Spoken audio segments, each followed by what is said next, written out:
Maswerteng hapon po mga ka-STL. Narito na po ang resulta ng STL Muntinlupa para sa araw na to, second draw, February 20, 2025, araw ng Huwebes. Naway ang mga natayan nyo pong mga numero kanina ay manalo nawa ngayong hapong ito, 4 PM. Kaya kunin nyo na po yung mga tickets. Narito na po ang resulta. Ang mga numerong ninalo sa STL Muntinlupa ngayong hapong ito, February 20, 2025, 4 PM, second draw result, 3 at 14 in exact order. Sa lahat po ng tumaya kanina sa STL Muntinlupa para second draw ng 3 at 14, congrats po sa inyo, panalo po kayo.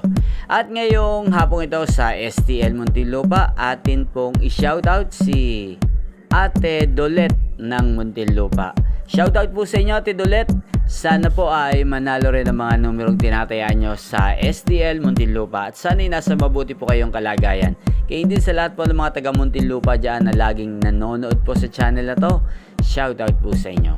Inyo pong napanood ang resulta ng STL Muntinlupa sa channel na to, Roderick Hernandez TV. Maraming salamat po sa patuloy nyo pong panonood at pagsuporta sa aking channel. Magkita-kita pong muli tayo mamayang 9 PM. Thank you for watching.